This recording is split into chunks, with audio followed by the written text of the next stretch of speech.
माझ्यासाठी काय आहे आणि काय नाही हा विषय गौण आहे। माझ्यासाठी पक्ष हा महत्त्वाचा आहे।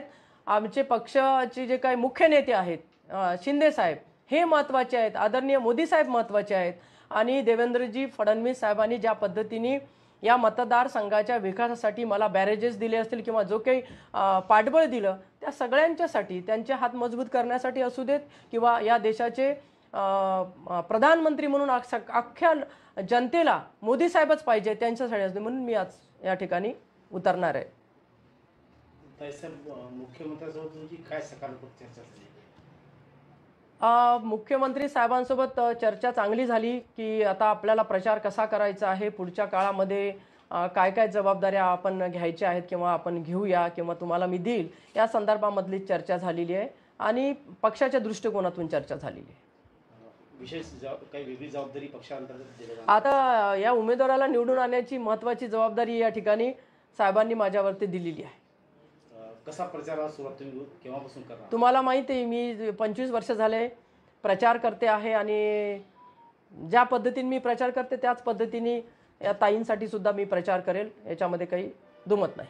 भाजपने सर्वे केला आणि त्या सर्वेमध्ये तुमचं नाव कापलं गेलं, मात्र ऐन वेळेवर आणलेल्या उमेदवाराला तिकीट दिलं त्यांच्यासाठी सर्वे केला नव्हता का असं विरोधक सुद्धा आता म्हणत आहेत, त्यामुळे भावनाताईंवर अन्याय झाला असं सुद्धा विरोधक म्हणत आहेत। नाही, मला असं वाटतं की कदाचित पक्षश्रेष्ठीचा निर्णय हा आमच्या सर्वांसाठी फार महत्त्वाचा असतो। काय झालं आणि काय नाही झालं तो भूतकाळ झालेला आहे, आता आपण भविष्यकाळामध्ये काम करूया आणि त्याच्यामुळे मी पक्षासाठी बांधील आहे। मी तुम्हाला पहिलेच सांगितलं की मी शिवसेना पक्षामध्ये कॉलेजमध्ये प्रेसिडेंट असताना, स्टुडंट काउन्सिलची प्रेसिडेंट असतानापासूनचं काम केलेलं आहे, त्याच्यामुळे मी शिवसेनेसाठी काम करणार आणि म्हणून हा भाग वेगळा आहे की काय झालं नाही झालं त्याच्यावर ते मला बोलायचं नाही।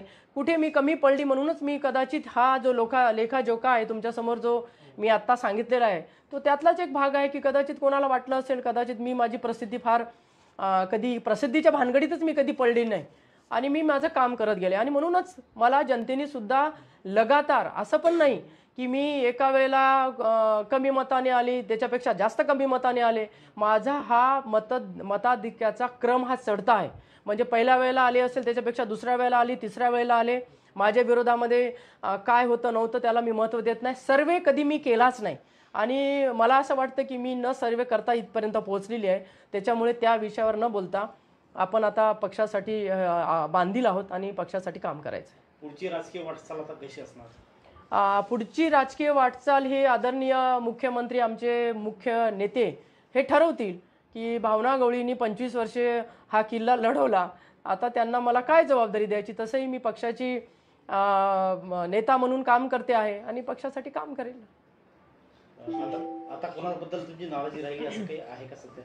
नाही, माझी काल पण नाराजी नव्हती आणि मी नाराज होणाऱ्यापैकी नाही आहे, कारण मी संघर्ष करून समोर आलेली आहे आणि संघर्ष करणारा माणूस कधी नाराज होत नसतो।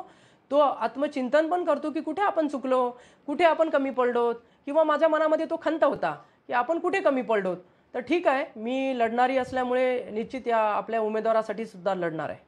आपली उमेदवारी कापल्यानंतर कार्यकर्ते कुठेतरी आक्रमक झाले होते, आता कार्यकर्त्यांना काय संदेश द्याल, कारण अद्यापपर्यंत ते सुद्धा प्रचारामध्ये सक्रिय झाले नाही, मी या ठिकाणी एवढंच म्हणेल की साहजिक आहे ते माझ्यासोबत किंवा कार्यकर्ते आणि पक्षाचे प्रमुख म्हणून कधी जुळले गेले नाही, ते माझे भाऊ म्हणून जुळले गेले आणि मी पण एक परिवाराची प्रमुख म्हणून या ठिकाणी काम केलेलं आहे आणि म्हणून हे नातं भावनिक आहे। जसं मतदारसंघामध्ये मी माझ्या भावांना राख्या पाठवते आणि हा आजचा उपक्रम नाही, हा 25 वर्षापासूनचा माझा उपक्रम आहे आणि तशीच ही मंडळी माझ्यासोबत अत्यंत घरगुती वातावरणामध्ये मी काम केलं आहे, म्हणून मी इतके वर्ष राजकारणामध्ये टिकली।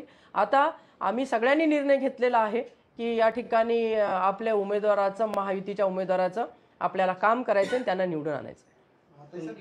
तुमची उमेदवारी पटल्यामुळे जनमानसामध्ये आम्ही काही सर्वे केला, त्यामध्ये मी असं जाणवलं की जनमानसात भरपूर नाराजी आहे आणि त्यामुळे पक्षांनी रिसर्वे केल्यानंतर तुम्हाला वारं केला का येण्यासाठी?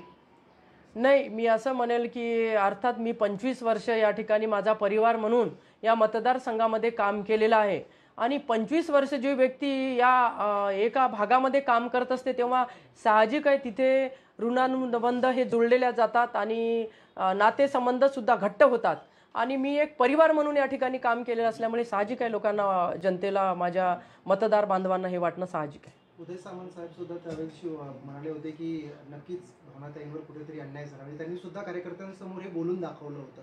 काय सांगा